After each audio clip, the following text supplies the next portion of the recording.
ভিডিঅ'টোত class 12ৰ political সায়েন্সৰ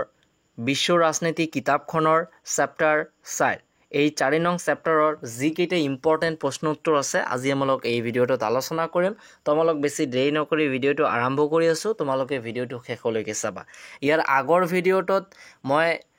chapter 1ৰ অৰ্থাৎ chapter 1 নাই অৰ্থাৎ 2ৰ পিছত যেটো 3 আহে 3 কিন্তু নাই তোমাৰ সিলেবাসত নাই 3 তোমালোকৰ পৰীক্ষা নাহিব গতিকে 3 টো দি কোনো লাভ নাই এই কাৰণে মই 4 আহিছো গতিকে 2 চেপ্টাৰৰ প্ৰশ্ন উত্তৰ দগাই দেওয়া আৰু প্ৰশ্ন উত্তৰবিলাক যদি কোনোবাই দেখা নাই তেন্তে আমাৰ দিয়া আছে তোমালোকে চেনেলত গৈ দেখি লবা ঠিক আছে তো 4 নং চেপ্টাৰৰ নাম কি হ'ব লাগিছে ক্ষমতাৰ সমসাময়িক কেন্দ্ৰস্থলসমূহ আৰু মই আগৰ ভিডিঅ'টোতো এই কথাটো কৈছো এই ভিডিঅ'টোতো মই কৈ দিও যে এই পলিটিক্যাল সায়েন্সৰ যিবোৰ প্ৰশ্ন উত্তৰ আমাৰ চেনেলৰ ফালৰ পৰা দিয়া হ'ব 100% গ্যাৰান্টি মই দিম এইবোৰে 2025 বৰ্ষৰ হায়াৰ সেকেন্ডাৰী পৰীক্ষাত ফাইনেল পৰীক্ষাত আহিব লাগিবই 100% গ্যাৰান্টি মই দিম ঠিক আছে তো তোমালোকে ইমান দেৰি নকৰি তোমালোকে দেখি লোৱা কি তোমালোকৰ আহিব পাৰে তোমালোকৰ 3 নম্বৰটো ইম্পৰ্টেন্ট হ'ব পাৰে তলত দিয়াবোৰৰ কোনখন দেশে ওপেন ডোৰ নীতি গ্ৰহণ কৰিছিল এটোৰ শুদ্ধ উত্তৰটো হ'ব লাগিছে ক অৰ্থাৎ চীন যিবোৰ শৰ্ট কোৱেশ্চন আছে সেইবোৰ মই তোমালোকক পাৰিলে কৈ দিম কিন্তু সকলোবোৰ কৈ দিয়া সম্ভৱ নহয় ঠিক আছে আৰু যিবোৰ লং আছে সেই লংৰ বাবে আমালক আন এটা ভিডিও আনিম তোমালোকে দেখি লবা প্ৰশ্ন উত্তৰ মই তোমালোকক কৈ দিম কিন্তু অলপমান দেৰি হ'ব ঠিক আছে তাৰ পিছত 10 নম্বৰটো চীনৰ সাম্যবাদী বিপ্লৱৰ নেতা কোন আছিল এটো মোস্ট ইম্পৰ্টেন্ট 2012 চনত আহিছিল তাৰ পিছত চীন মুক্ত দুৱাৰ নীতি গ্ৰহণ কৰিছিল হয়নে হয় অথবা নহয় এটো হয় তাৰ পিছত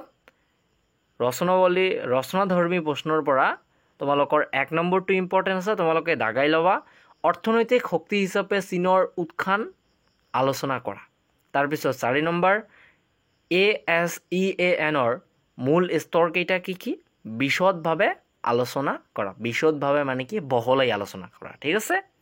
2022ত আহিছে 2024ত আহিছে তো এটো আহিব পাৰে মেবি কিন্তু ইমান ইম্পৰ্টেন্ট এটো নহয় তাৰ পিছত 6 নম্বৰ কি কৈছে Association of South East Asian Nation or লক্ষ্য আৰু সফলতা বৰ্ণনা কৰা লক্ষ্য আৰু সফলতা তাৰ পিছত আন্তৰ্জাতিক নাই 8 নম্বৰটো কি হ'ব চীন ভাৰতৰ পৰৱৰ্তী সম্পৰ্কৰ বিষয়ে আলোচনা কৰা তাৰ পিছত 9 নম্বৰ হ'ব চীন আৰু ভাৰতৰ সম্পৰ্ক মূল্যায়ন কৰা তাৰ পিছত 10 নম্বৰ ইউৰোপিয়ান ইউনিয়নৰ ৰাজনৈতিক আৰু কূটনৈতিক প্ৰভাৱ পৰীক্ষা কৰা তাৰ পিছত তোমালোকৰ 13 নম্বৰ 100% গ্যাৰান্টি মোস্ট ইম্পৰ্টেন্ট ইউৰোপীয় সংঘই প্ৰভাৱ বিস্তাৰ কৰা প্ৰধান ক্ষেত্ৰবোৰ কি বিশদভাৱে আলোচনা কৰা বিশদভাৱে মানে মই তোমালোকক অলপমান আগতে কৈ দিলো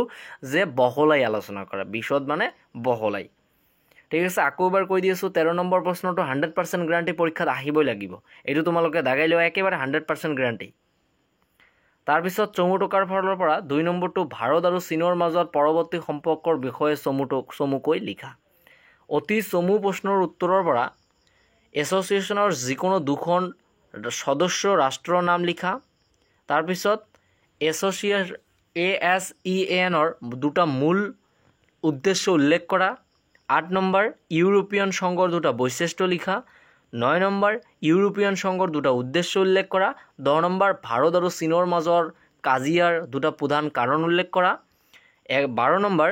ইউৰোপীয় সংঘৰ দুটা অংগৰ নাম লিখা তাৰ পিছত বস্তুনিষ্ঠ প্ৰশ্নাৱলীৰ পৰা 1 নম্বৰটো আহিব 2 নম্বৰটো আহিব 3 নম্বৰটো আহিব 4 নম্বৰ 6 নম্বৰ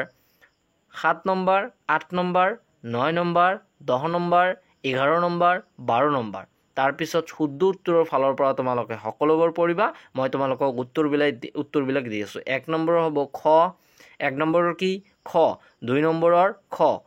3 নম্বৰৰ ক আৰু 4 নম্বৰৰ গ আকৌ এবাৰ কৈ দি আছো 1 নম্বৰৰ খ 2 নম্বৰৰ খ 3 নম্বৰৰ ক 4 নম্বৰৰ গ তো ছাত্ৰ-ছাত্ৰীসকল এই ভিডিঅ'টোত কিন্তু 4 নম্বৰ পাৰ্টৰ যিবোৰ ইম্পৰ্টেন্ট প্ৰশ্ন আছে মই তোমালোকক এই ভিডিঅ'টোত কৈ দিলো ঠিক আছে